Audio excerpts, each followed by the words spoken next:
Está no ar, podcast Informe MP. Informação que aproxima.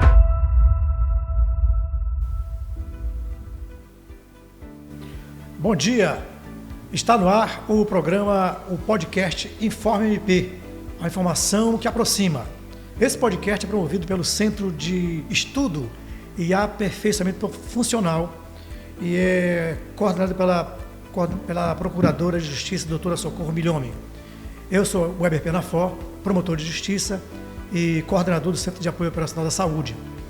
E o tema de hoje que vamos abordar, ele é fundamental e chama-se Gerenciamento do Sangue do Paciente, uma nova abordagem clínica.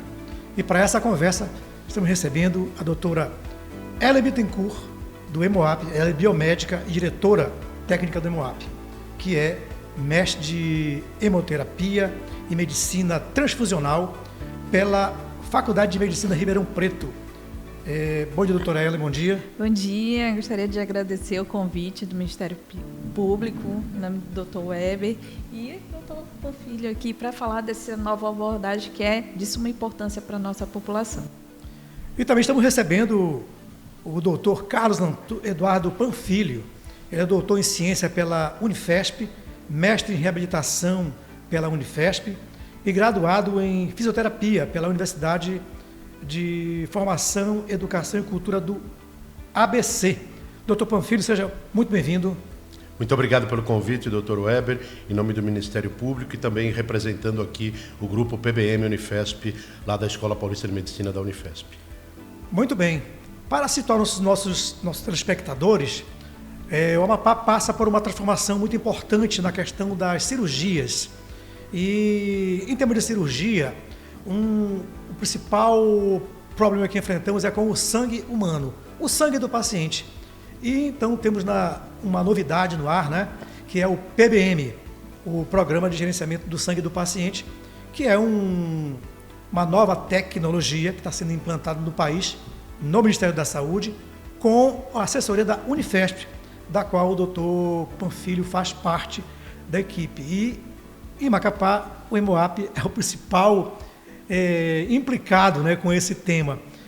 Doutora Ellen, como é que é hoje, como é que funciona hoje esse diálogo com os nossos centros cirúrgicos e o Hemoap? Bom, a gente, hoje no estado, o Hemoap ele é o único responsável pelo processo de captação, né, de doadores, todas as etapas de processamento das bolsas de sangue e distribuição para o estado como um todo, tanto a nível público, né, que é o nosso principal foco, é os hospitais públicos, e também os hospitais particulares e conveniados. A gente tem hoje, em média, com base na nossa população, a gente faz em torno de 1.500 coletas, né, mensais de doadores. Então, a gente tem, no ano de 2024, por exemplo, a gente fez mais de 23 mil transfusões de sangue, né, desses componentes sanguíneos. Hoje, o Hemoap ele sofre com essa ampliação, sofre no sentido de estamos ampliando a rede, né, hospitalar, novos leitos, melhorando a infraestrutura, porém a gente ainda tem esse passo descoordenado entre a necessidade da transfusão e a nossa doação, que é, né, por legislação, e a gente tem muito respaldo técnico para falar sobre a doação voluntária. A gente quer fazer que realmente doadores de forma voluntária, entendedores da importância da doação ser um método seguro. A doação de sangue é um transplante, né? A gente tem que estar doando sangue, células vivas, né, para pessoas que vão precisar. Então, realmente, o Hemoap ele precisa estar andando nesse compasso, mas hoje com essa nova perspectiva, que é realmente transfusão segura, transfundir quando realmente for necessário. Doutora Ellen, antes de passar a palavra para o doutor Panfilho, assim, uma curiosidade para a população, né? Certo. Esse abastecimento do Hemoap, ele é autossuficiente, ele tem crise de estoque? Como é que é o cenário hoje para o Hemoap? E se nós tivéssemos uma saída para abastecer o Hemoap, seria interessante? Sim, a gente hoje, todos os hemocentros, como todo, a gente vem sentindo, né, em nossas conversas, quando a gente tem os debates com os gestores dos hemocentros, que é essa redução, né, do número de doadores. Isso tem implicação direta, porque sem o doador a gente não consegue ter o sangue. Então, e fora que é esse consumo, muitas das vezes, sem necessidade, né? Não é necessário aquela transfusão, por falta de um consenso técnico, da gente melhorar as capacitações dos profissionais para ele entender mesmo quando realmente essa transfusão vai ser necessária, e não a ciência está evoluindo, né? Então a gente vê esse descompasso. Realmente a gente tem muitos meses, muitos períodos de cenários críticos, né, para algumas tipagens mais raras.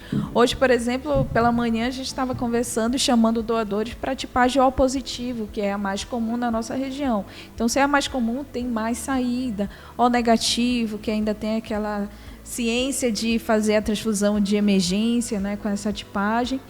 E a gente tem enfrentado, sim, cenários críticos dentro do nosso estado. Professor Panfilio, por que PBM, o Patient Management Blood, o manejo do sangue do paciente, por que a Unifesp embarcou nessa caminhada com o Ministério da Saúde? Excelente pergunta e obrigado mais uma vez pela oportunidade, Dr. Weber, de a gente poder estar aqui representando um grupo tão importante no cenário nacional hoje, né? Acho que a Ellen traz uma visão importante dessa situação crítica que o país vive hoje, não só o país, o mundo de uma forma geral, em qualquer agência transfusional, hemocentro, você tem déficits de doadores. E um número que impacta bastante isso, no Brasil principalmente, só corroborando com o que a Ellen comentou, a curva do IBGE está mostrando que a população está envelhecendo. Então, se o limite de doadores de idade é de 69 anos, é só a gente fazer uma conta quantos anos nós vamos ter, quando a gente vai atingir 69 anos de idade, né?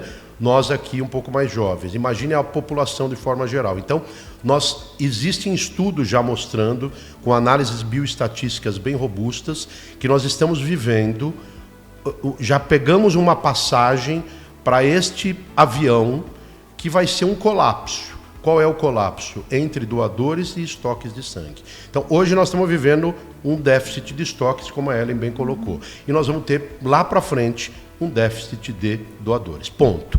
É nesta hora que a gente entra com o programa de gerenciamento de sangue do paciente. E o grupo lá do HU da Unifesp, né, do Hospital São Paulo da Unifesp, viu isto de uma forma precoce. Desde 2019, nós estamos já implementando isto no cenário do Hospital São Paulo. Houve um começo onde tanto os gestores, como os professores, como os médicos e residentes lá dentro não conheciam o que era o PBM, e hoje nós vemos um avanço muito importante. Só para fazer um breve histórico, nós começamos na área de cirurgia cardíaca e neurocirurgia, certo? E aí, que são as áreas que a gente percebeu mais friendly, ou seja, que elas estavam dispostas a fazer isto. Mas antes desse passo, houve a gestão. Então, a gestão do hospital viu isto, observou os dados que nós apresentamos aqui, que nós falamos agora, com mais outras evidências, e ficou claro que o programa de gerenciamento de sangue precisava ser implementado nesse sentido. Então, hoje nós já estamos, além da cirurgia cardíaca e da neurocirurgia, na gineco-obstetrícia, no transplante hepático, na anestésio, na pediatria, na urologia, ou seja, ele vai se expandindo a partir do momento que os profissionais vão se capacitando e a partir do momento que eles vão vendo os melhores resultados que o Patient Blood Management traz, que é um programa de gerenciamento de sangue. E que, evidentemente, está aí descrito, né? Você tem menor uso de bolsas de sangue, né? De concentrado de hemácias, você tem uma redução de número de infecções, você tem uma redução do tempo de leito, do tempo de internação, e você tem, principalmente, uma redução de mortalidade e, por fim, uma redução de custos. Então, nós estamos falando aqui de um programa que, no mínimo, eticamente, se a gente for ver apenas a questão da mortalidade, ele precisa ser implementado. A Organização Mundial de Saúde fala em 3 E's: evidências, que a Ellen comentou, a questão econômica, que a gente traz alguns números nesse sentido, e a questão ética. Então, é por isso que a Unifesp, a Escola Paulista de Medicina e o Hospital São Paulo resolveram incorporar isto no seu programa de implementação do hospital, dessas áreas. Lembrando que nós também temos um programa de capacitação para todos os residentes médicos lá do Hospital São Paulo, ou seja, nós criamos uma disciplina eletiva para os alunos de graduação, a primeira do Brasil e a primeira do mundo.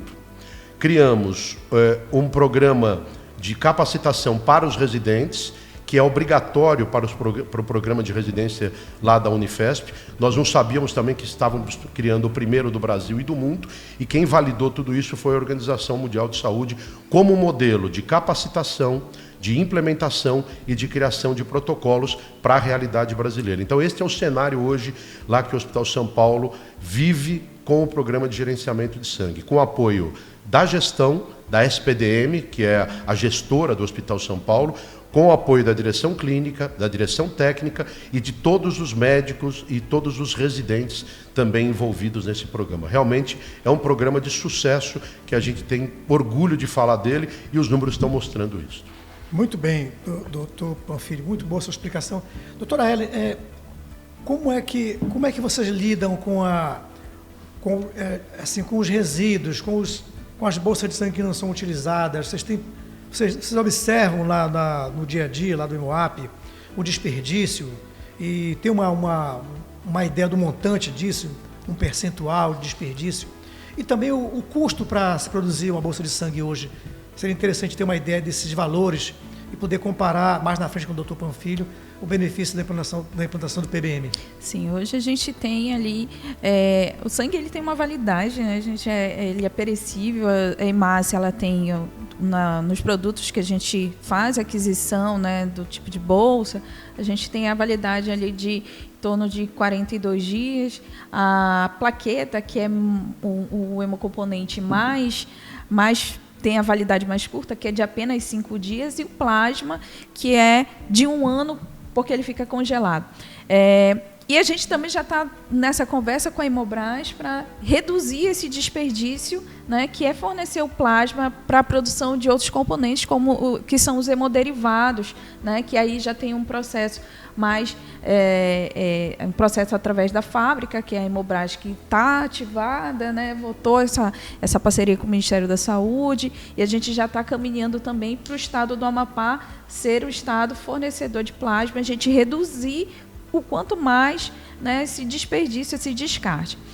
Hoje a gente tem, em média, do plasma, em torno de 30% de descarte, né, por esse uso mais, ser o menor uso dentro dos hemocomponentes, mas o concentrado de hemácia, a gente tem uma saída muito grande, o nosso descarte é em torno de 5%.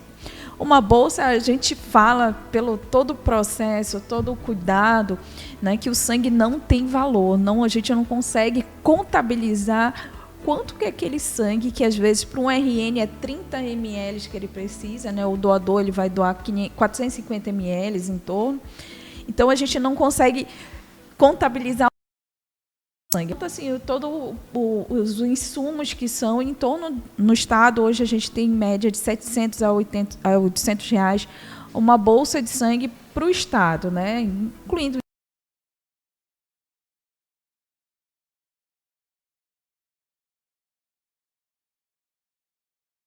que são necessários para produzir essa bolsa, né? Então, realmente é um custo elevado para o estado, todos os processos de produção, e os hemocentros eles têm uma cultura de qualidade, de investir em tecnologia para que o sangue ele seja o mais seguro possível, ele não é isento de risco, né? Toda transfusão ela traz um risco inerente. Então, o Hemocentro do Estado ele segue todos esses padrões de segurança, tanto para o doador quanto para o paciente que vai receber essa bolsa de sangue. E a gente está nesse processo, né, de melhorar ainda mais, né? Os nossos equipamentos têm tecnologias que são iguais para todos os hemocentros, lá de São Paulo, né? A gente tem aqui no estado, a gente usa técnicas diferentes para fazer a tipagem sanguínea, a gente usa o cartão de gel, que é um custo maior, mas ali ele traz uma segurança, fora assim, todos os processos que muitas das vezes a gente não encontra local aqui no estado e a gente tem que trazer de fora. Então, a gente investe nessa segurança e a gente já está pensando nessa segurança a mais, que é realmente transfundir, né, doutor, quando realmente for necessário, para reduzir esse risco. Professor, nessa capacitação que a Unifesp promove, vocês estimam aqui assim, um impacto em termos de custos para a produção, para preparar um paciente para a cirurgia com essa técnica? Que tipo, quanto isso impactaria do ponto de vista econômico para um estado pequeno como o nosso, por exemplo? É uma excelente pergunta, Dr. Weber.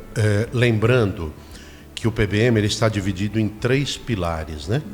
O primeiro pilar, que é o preparo do paciente, né? Você aumentar a hematopoiese, aumentar a condição do paciente para uma cirurgia, né? O segundo pilar, que é o conservar, ou seja, o intraoperatório, todas as técnicas possíveis que possam ser utilizadas para minimizar o sangramento e a perda sanguínea.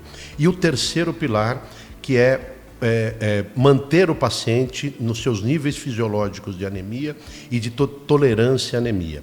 Geralmente, quem não tolera a anemia é o profissional da saúde, não o paciente, né?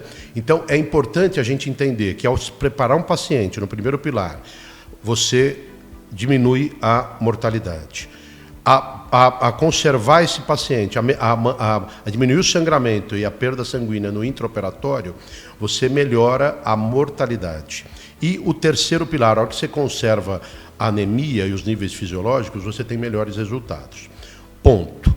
Como é que a gente pode traduzir isto em números? A Eli traz um exemplo, né, que é o valor aqui de uma bolsa de sangue para o Estado. A média no Brasil, se a gente puder falar em média, é de 650 a 700 reais, como a Ellen traz. Existem municípios pagando mais, 1.500, 2.000 reais, enfim. Então, esta conta precisa ser feita à luz dos gastos e do custo-benefício da implantação de um programa desse. Vou dar um exemplo.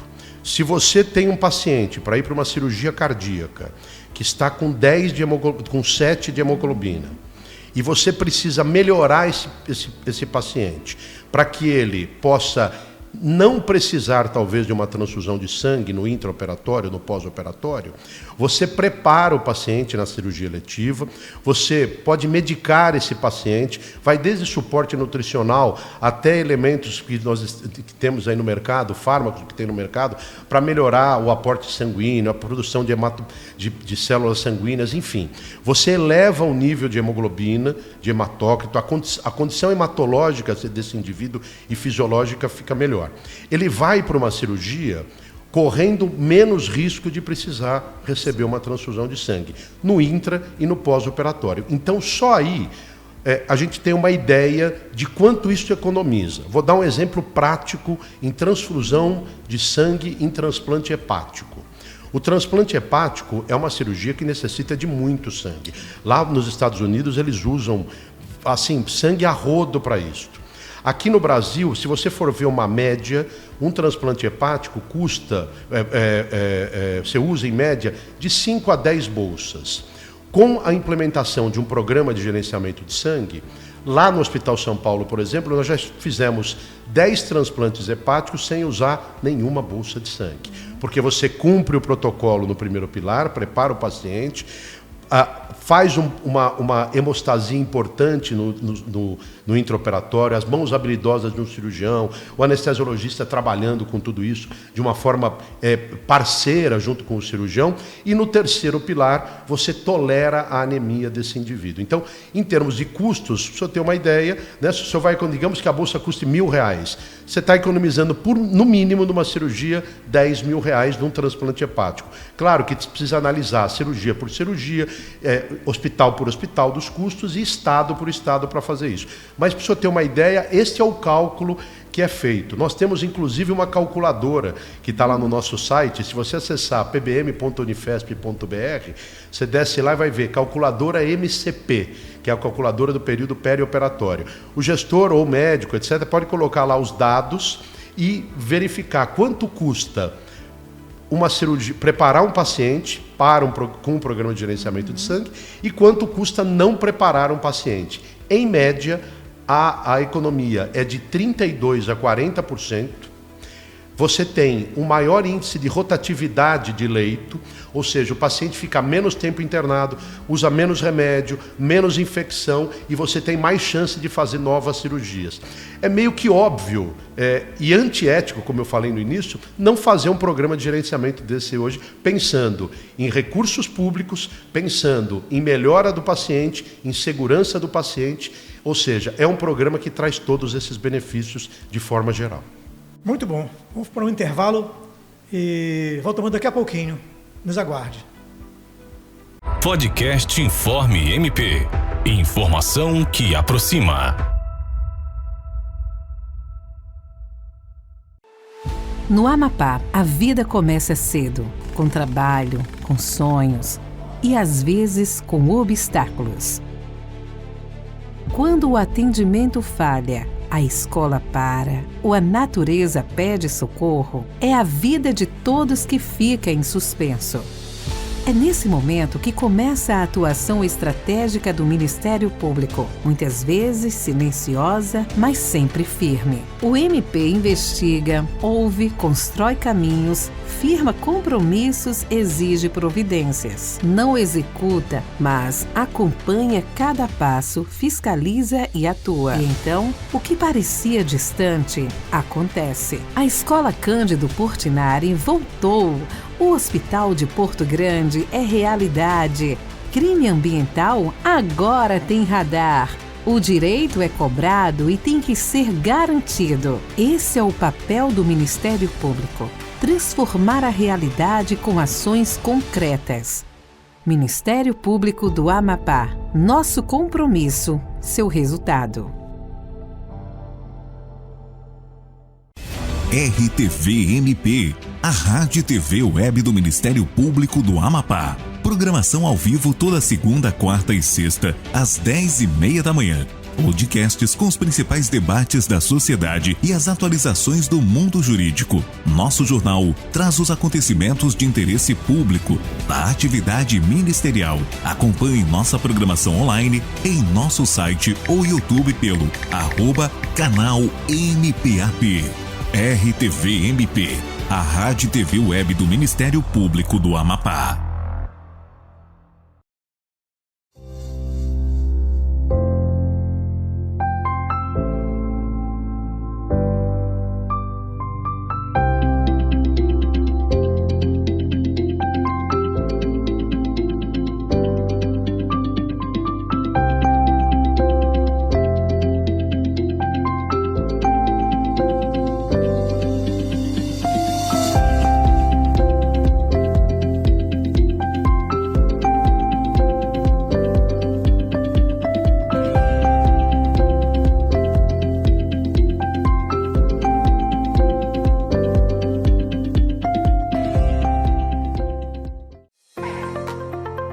Você sabe o que é o Ministério Público? O Ministério Público é uma instituição que tem como missão defender e fiscalizar a aplicação das leis, defender a ordem jurídica, o regime democrático e os interesses sociais e individuais indisponíveis. O Ministério Público é uma instituição autônoma e não está vinculada a nenhum dos poderes. Promotores e promotoras atuam em parceria com a sociedade, defendendo direitos coletivos e individuais. Mas afinal, o que faz um promotor de justiça? Promotores e promotoras são responsáveis por defender o interesse público e agir pelo cumprimento das leis. Em resumo, as principais atribuições de um promotor de justiça são: fiscalizar o cumprimento das leis, proteger os direitos das crianças, idosos e mulheres, combater a corrupção, defender o meio ambiente, atuar no combate à criminalidade. O Ministério Público também ouve você. É por meio da ouvidoria que você pode denunciar, sugerir ou pedir ajuda. Ministério Público do Amapá, em defesa de quem precisa, em parceria com você.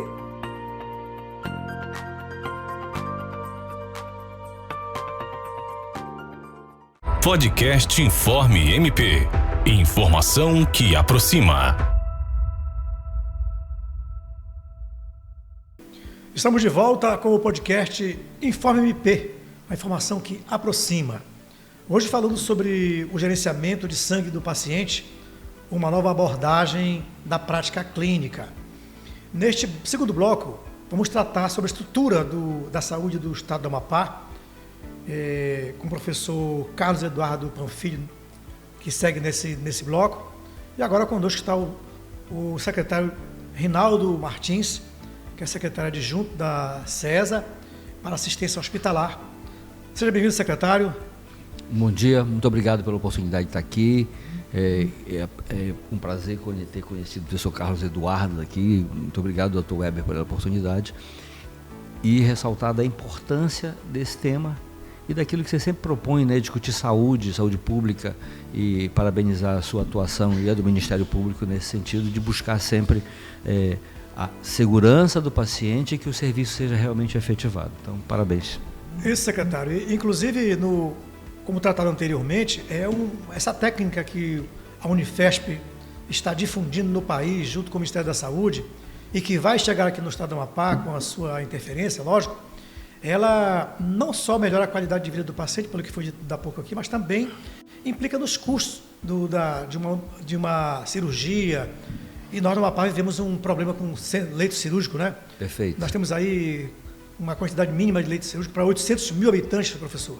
E para nós, você girar um leito, rotacionar um leito é muito importante para nós, não só pelo custo, mas pela velocidade de atendimento na nossa fila do SUS. Professor Carlos Rinaldo, como é que é hoje, como é que funciona hoje uma cirurgia no hospital e o tamanho do desperdício de sangue, se é que há desperdício de sangue numa cirurgia? E depois eu vou falar com o professor Panfilho para ver como é que isso pode ser tratado diante da ciência, né? E da possibilidade de modificação desse sistema. Bom, muito obrigado mais uma vez. O que envolve uma cirurgia, a estrutura e a infraestrutura dos serviços, ela é muito grande. Especificamente na questão da hematologia e do suporte do hemocentro, quando o médico indica uma cirurgia e que essa cirurgia precisa, e quase todas elas precisam do risco cirúrgico, do risco anestésico, mas também, muitas das vezes, do pedido do suporte sanguíneo, de uma possível necessidade de receber um hemocomponente, de receber uma transfusão, como se diz. Essa estrutura no hemocentro, ela envolve também um investimento do Estado, que é grande na questão da segurança do sangue, né? E algumas cirurgias só são realmente marcadas tendo esse suporte. Algumas vezes, por diversas razões, se não tiver esse suporte, esse sangue armazenado, né, digamos assim, as cirurgias são suspensas.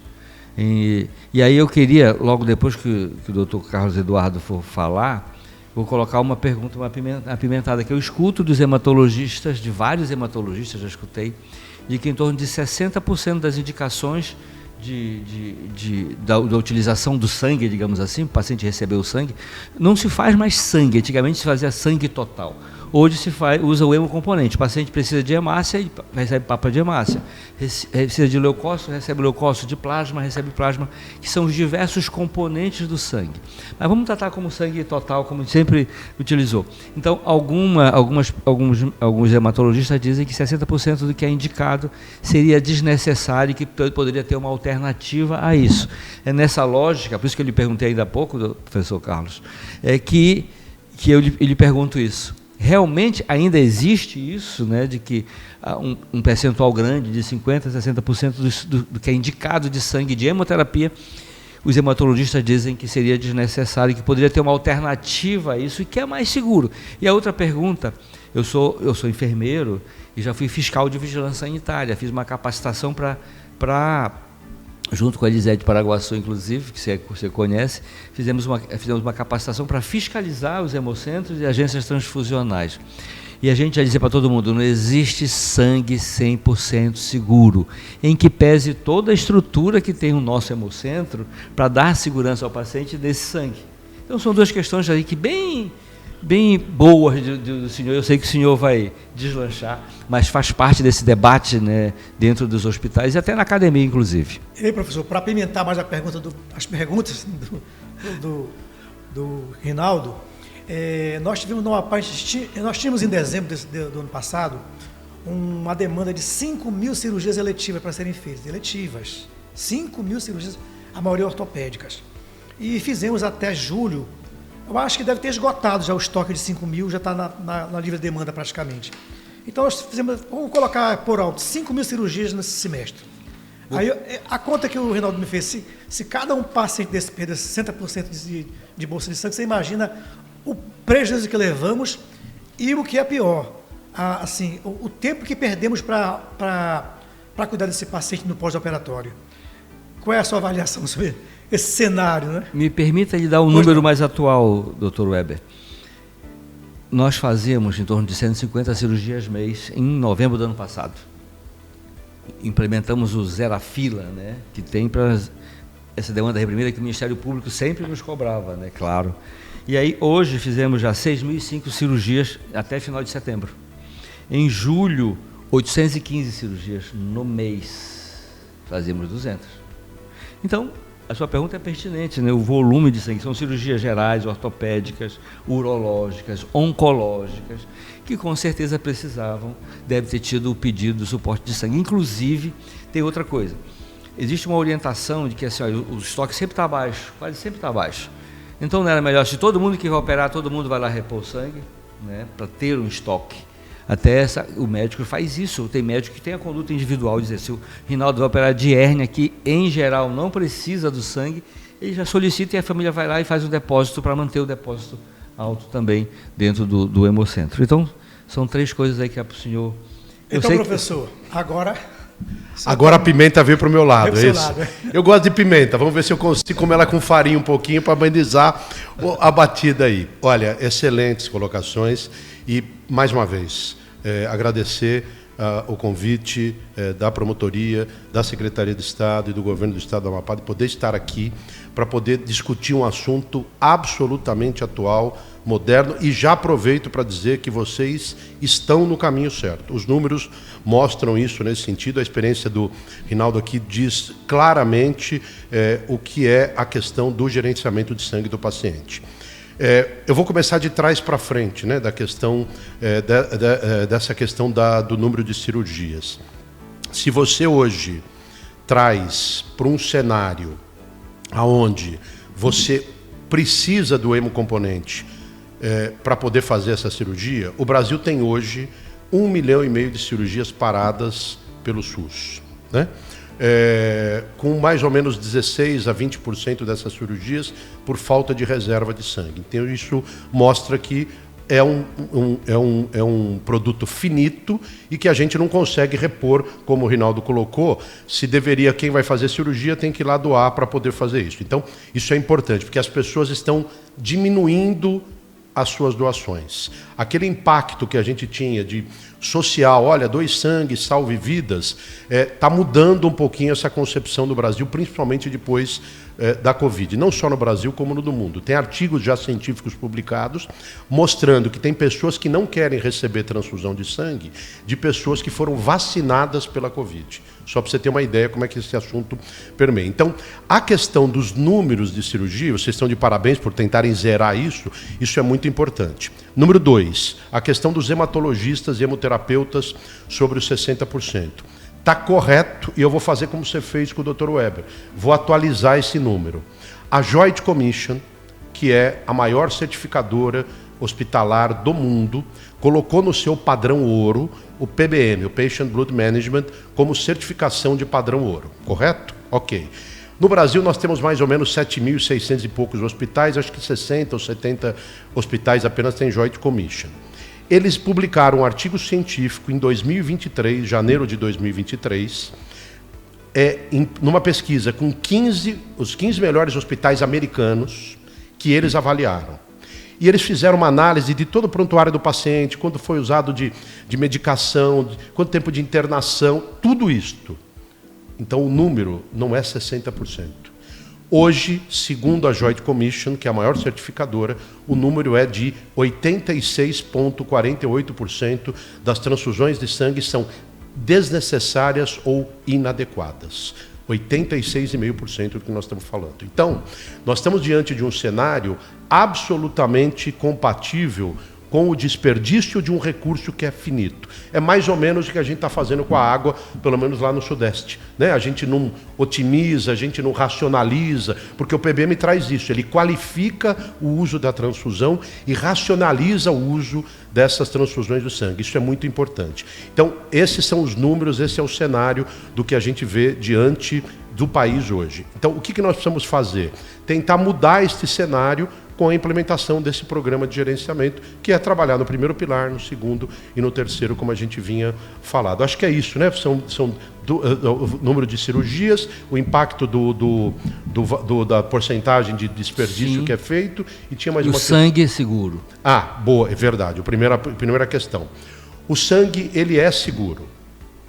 Só que nem na França, nem na Austrália, nem no Canadá, nem no Brasil, nós conseguimos diminuir 2 números da questão da segurança do paciente, que é a infecção bacteriana e o erro à beira-leito. Você vai falar, mas como erro à beira-leito? Você tem a bolsa de sangue com código de barra, né, que é utilizado, você tem o sangue preparado, existe um índice muito alto de erro à beira-leito, em qualquer lugar do mundo, principalmente na França, que é utilizado um dos maiores sistemas de hemovigilância que existe no mundo. Então, a gente precisa ter muita atenção a este erro também que é cometido dentro dos hospitais, sem falar de perda de coletas de sangue. Hoje há uma preconização da Organização Mundial de Saúde para o índice de recoleta ser 2%. Você vai em hospitais aí que são 30%, 32%. Né? E para fechar essa conta, para fazer uma conta de padaria, quanto é que a gente gasta hoje no Brasil, estou falando de custos no início, Dr. Weber, no Brasil para infundir o sangue e para produzir? Nós gastamos 1,5 bilhão de reais, 1.540 bilhões de reais para produzir. E descartamos 648 milhões. Por que nós descartamos? Porque o plasma pode ficar muito tempo na prateleira, acaba a luz, o caminhão não chega, enfim. Então, 1,5 bilhão para produzir. Vamos descontar esses 540, esse meio, para 1 bi para produzir. E nós gastamos por ano 1 bilhão para infundir.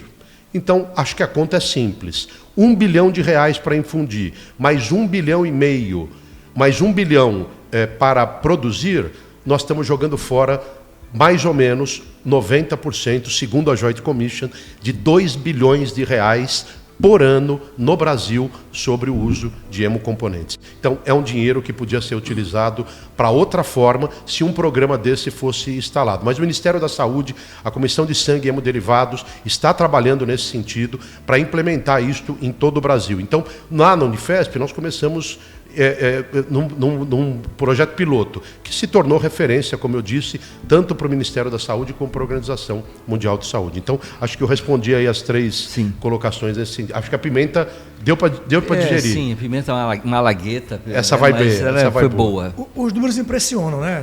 Assim, parece até que não tem quem pense nos custos desse movimento de cirurgia. Mas aqui no Amapá, como eu falei inicialmente, nós temos 15 leitos cirúrgicos hoje atualmente? Na Cacau? Na Cacau. Em torno de 30 leitos cirúrgicos. 30 leitos. E nós temos um problema seríssimo de demanda em diversas áreas da saúde. E, professor, num estado como o nosso, que é pequeno, com 800 mil habitantes, 16 municípios apenas, como que, na sua concepção, ainda que você não conheça bem profundamente nossa estrutura de equipamento, de recursos humanos no Amapá, mas, de um modo geral, como se começa a mudar o cenário para um cenário científico, de tecnologia, com eficiência e, o melhor, de qualidade de cirurgia e qualidade de recuperação do paciente, para que ele volte à sociedade recuperado, sabendo que se utilizou da melhor tecnologia possível dentro do SUS? Excelente pergunta. Eu acho que o tamanho é favorável nesse sentido. Por que eu estou dizendo isto? Nós precisamos ter o apoio da gestão para fazer isso. E divida-se gestão a seguinte questão: a gestão pública, que aqui nós estamos vendo que está engajada nesse sentido, está a fim de fazer isso de fato, a gestão hospitalar, que precisa também se conscientizar dos impactos desse programa, principalmente na questão da redução do tempo de leito.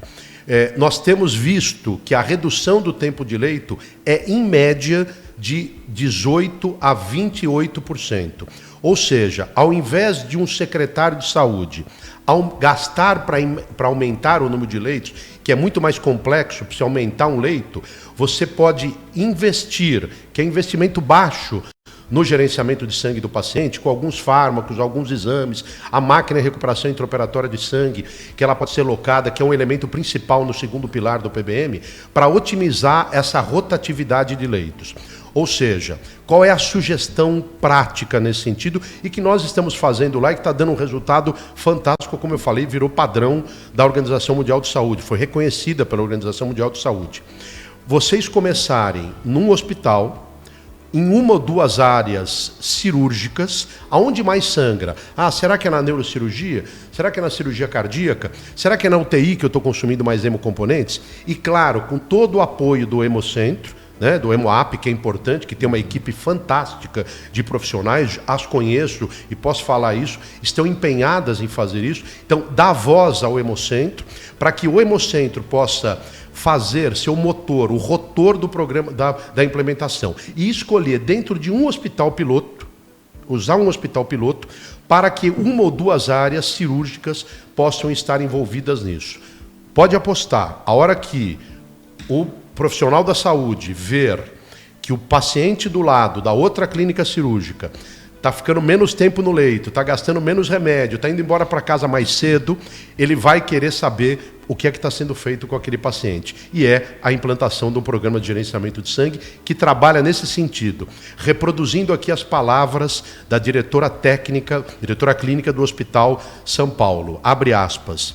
O PBM muda a linha de cuidado do paciente. Fecha aspas. Para um gestor, ele consegue ver na linha de cuidado do paciente quais os impactos benéficos e os erros que hoje se cometem, os gaps, esses intervalos que se cometem nessa linha de cuidado. É um programa que precisa ser instalado. E pelo que eu estou percebendo aqui, já conhecendo o senhor, doutor Weber, o trabalho que o senhor tem feito, conhecendo o pessoal do HCAL, do Hemoap, e agora ouvindo a Secretaria de Saúde, eu tenho absoluta convicção que vocês estão no caminho certo, mesmo num estado pequeno. Isso vai reverberar não só para o estado, como para o Brasil todo. Rinaldo, com esse cenário que vivemos hoje, com essas possibilidades, e com uma instituição como a Unifesp, que é de nome internacional, com o apoio do Ministério da Saúde e a OMS, todo um arcabouço de suporte dessas instituições, E o Amapá hoje, que vive com esse dilema, né, de atender uma população, o nosso Hospital HK é a única referência que temos pública para 800, para todo o município, não tem outro hospital público que não seja o HK. O que tem de dificuldade hoje? Em que pode... O que atrapalha a começar e por onde começar esse pontapé inicial para a gente dar início a esse tipo de um trabalho mais técnico mais benéfico para todos, né? Não só para a gestão, como também para os pacientes. Olha só, doutor Weber e doutor Carlos Eduardo, eu vou me referir aqui ao Hospital de Clínicas Alberto Lima, que tem 232 leitos. Desses 232 leitos, são 109 cirúrgicos, são 49 na Clínica Cirúrgica 1, 29 na Clínica Cirúrgica 2 e na Clínica Ortopédica 39, que é onde tem esses números, apenas no Hospital de Clínicas Alberto Lima, onde nós temos 6.005 cirurgias realizadas desde dezembro, meio de dezembro para cá. Isso, ou seja, a metade dos leitos lá dentro do hospital praticamente é para leito cirúrgico. Então, para nós interessa muito a rotatividade do paciente.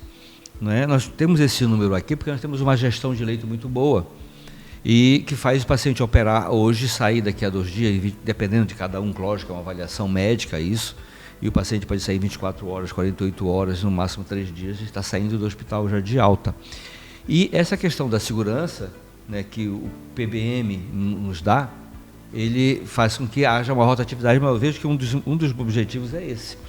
E eu tenho certeza de uma coisa, conheço a equipe também do Hemoap, né, parabenizar o Dr. Eldrin Lage pela equipe que tem lá no Hemoap, que é uma equipe maravilhosa, muito competente, e que tem interesse com certeza em discutir isso. E qual é a dificuldade nossa hoje?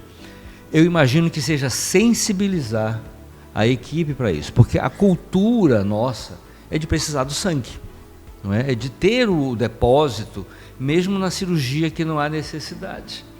E, como bem disse o senhor, 86%, né, das indicações das hemotransfusões, do uso do sangue, ela seria desnecessária para aquele momento. Então, acho que a primeira dificuldade, doutor Weber, é a sensibilização, e acho que hoje se começa isso. Eu já ouvi dizer assim, vamos discutir isso do sangue, mas isso envolve uma questão religiosa, porque eu sou professor de ética e legislação, de enfermagem, tenho essa honra da Universidade Federal do Amapá, e eu tenho um tema na ética, a hemotransfusão em pacientes de testemunhas de Jeová. Né? Então existem pessoas que acham que o debate está passando pela religião, né? E não é isso. Sei que não, porque o debate é muito mais amplo. Então, me parece que é a sensibilização o nosso principal problema inicial, né? Não tenho dúvida nenhuma do objetivo daqui, está muito bem claro, os protocolos colocados são muito bem discutidos, a equipe tem que discutir o protocolo, mas primeiro temos que sensibilizar a equipe para isso, porque a cultura é do uso do sangue. E aí eu queria que você me falasse da questão, me permita perguntar, da questão das testemunhas de Jeová, porque eu vou até aproveitar o que você vai me dizer para dizer em sala de aula, inclusive. Obrigado. Professor. Excelente pergunta, e é bom saber que a gente está do lado de pessoas de forma ética, competentes e resilientes. Isso que é muito legal. A questão das testemunhas de Jeová traz à tona uma observação muito importante. Existe um médico anestesiologista chamado Dr. Ariel Chander. Em 1997, ele recebeu um prêmio na revista Time, dos Estados Unidos, como Heróis da Medicina. Por quê?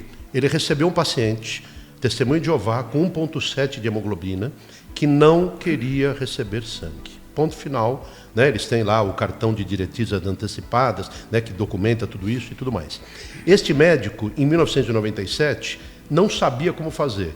Ele usou todos os recursos possíveis que ele tinha na época para poder salvar esse paciente. Não foi só ele, foi mais um, e salvou esse paciente usando opções terapêuticas das transfusões de sangue. Ele disse numa live em 2023 que ele não era o herói da medicina. Quem são os heróis da medicina? Abre aspas, são as testemunhas de Jeová, que o fizeram sair da zona de conforto e o fizeram aprender, através de evidências científicas, que um programa de gerenciamento de sangue do paciente é importante não só para as testemunhas de Jeová, mas para a população como um todo. E para finalizar, isso é muito importante o que o Dr. Carlos colocou aqui, porque esse programa ele não só envolve os pacientes testemunhas de Jeová. Lembrando que o PBM ele é transfusional. Ele reduz e racionaliza as transfusões. Mas as 38 opções terapêuticas que ele traz, a cesta de opções que ele traz, as testemunhas de Jeová só não usam uma, que é a transfusão de sangue. As outras 37 cabem a esta população. E lembrando que nós temos hoje no Brasil, se não me falha a memória, quase 1 milhão de pessoas que são testemunhas de Jeová. Então nós estamos diante de um cenário importante, que vai atender essa faixa da população e uma faixa muito maior, os outros 99%, de um programa nesse sentido. Então, de fato, é uma questão, do ponto de vista bioético e jurídico, que envolve esse público e que o programa também traz uma pacificação do ponto de vista relação médico-paciente para esse grupo, com evidências científicas, com ética e com economia. Isso é ciência, né? Não é religião. É ciência e da mais alta tecnologia. E, inclusive, o Supremo Tribunal Federal, recentemente, em fevereiro deste ano, ampliou a transfusão de sangue, a cirurgia sem uso de sangue para os adolescentes e crianças filhos de testemunhas de Jeová. Porque até então, somente o adulto podia impedir a transfusão de sangue. Mas hoje o Supremo disse que até mesmo o filho de testemunhas de Jeová, se declarar essa opção religiosa, o médico é obrigado a observar. Então eu sempre tenho dito aos médicos que hoje o médico ele não está mais só obrigado a obedecer o Código de Ética Médica, que é salvar a pessoa. Porque a salvação é uma questão também que passa pela ideologia, né?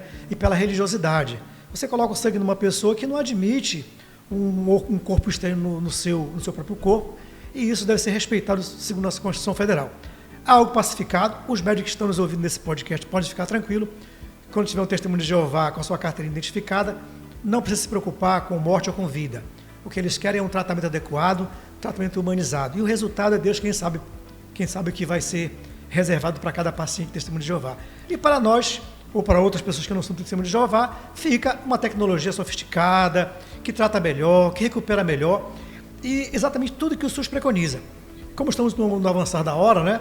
Vamos falar das palavras finais para os nossos convidados. Começar pelo Dr. Bonfilho.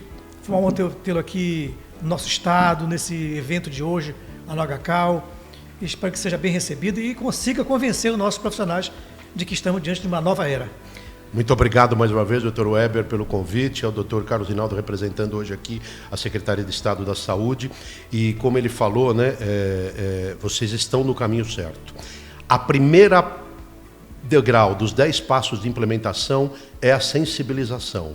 Então foi isso que o Carlos Rinaldo falou. Espero que esse podcast, essa oportunidade, essa reunião hoje à tarde lá no EMOAP, lá no evento lá no HCAL, às 18 horas, né, lá no HCAL, a gente possa sensibilizar todos esses gestores, médicos, enfermeiros, profissionais da saúde, para tentar alavancar no Estado a questão da implementação do programa de gerenciamento de sangue. E para finalizar, todo gestor público gosta de deixar sua marca quando passa por uma prefeitura, por um governo do Estado, etc.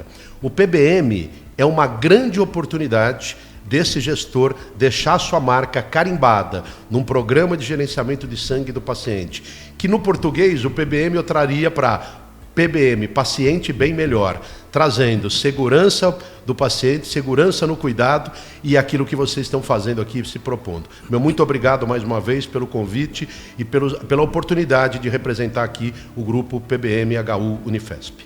Da mesma forma, professor Carlos Rinaldo, foi uma honra tê-lo conosco aqui no nosso podcast. Suas informações são substanciais para a gente compreender como está a nossa saúde do Estado, né?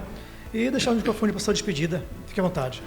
Bom, quero primeiro agradecer a honra de estar aqui nesse debate com o doutor Carlos Eduardo Porfírio e o doutor Weber Penafor, que o Dr. Carlos Eduardo já mostrou para mim a referência que eu já tinha lido. Quando o Dr. Weber falou de você, eu fui procurar saber com quem que eu vou conversar, né, para eu poder ver o nível que eu tinha. Nossa, é uma referência, você é uma referência, como bem disse o Dr. Weber, e é uma honra estar aqui conversando, eu estou aprendendo com você, na realidade. Com o Dr. Weber eu aprendo sempre, né, que tem uma convivência maior aqui. Então, eu quero agradecer por isso. Dizer assim, que esse debate ele é fundamental, porque nós temos assim, qual é o nosso objetivo de todo mundo, não só do hospital, é entregar a saúde recuperada do paciente, com segurança. E às vezes o hospital, já vi isso, em São Paulo, alguém de testemunha de Jeová, alguém que não queria tomar o sangue, disse que não queria, e o hospital foi para a justiça, para garantir, o hospital entendia que tinha o direito de fazer. E a justiça concedeu ao hospital que poderia fazer a transfusão sanguínea, e a pessoa questionou depois na justiça e teve um imbróglio aí jurídico, né? Então, daí a importância disso, da gente estar debatendo, porque nós temos que dar o objetivo de todo mundo, do hospital, do médico e de todo o serviço, é ter a saúde restabelecida. Mas precisamos ver as nuances disso, né? Os direitos de cada um. Então, por isso que esse debate é importante, porque a gente caminha aí no sentido de restabelecer a saúde do paciente, mas com segurança. E nem sempre a segurança é dar o sangue. Nem sempre a segurança é dar o sangue. Existem outros caminhos que é importante que nós, profissionais da saúde, vamos nos despir dos conceitos anteriores e dos preconceitos também para avançar nisso. Muito obrigado. Se deixar, eu vou falar até amanhã de manhã. E eu muito obrigado por esse aprendizado aqui, me colocando à disposição, trazer o abraço da secretária Nair Mota e do governador Clécio também para esse debate. Obrigado. Pois bem, esse foi o Informe MP, a informação que aproxima, que hoje tratou sobre o gerenciamento do sangue do paciente. Lembrando que esse podcast é promovido pelo Centro de Estudos e Aperfeiçoamento Funcional do MP e é coordenado pela doutora Socorro Milhomem. Voltamos semana que vem. Até lá. Você acompanhou Informe MP, toda segunda, às 10h30 da manhã, com os principais debates do mundo jurídico.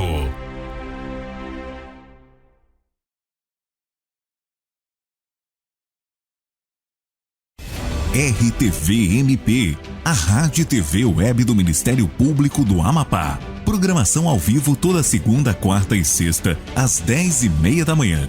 Podcasts com os principais debates da sociedade e as atualizações do mundo jurídico. Nosso jornal traz os acontecimentos de interesse público da atividade ministerial. Acompanhe nossa programação online em nosso site ou YouTube pelo @canal MPAP. RTV MP, a Rádio TV Web do Ministério Público do Amapá.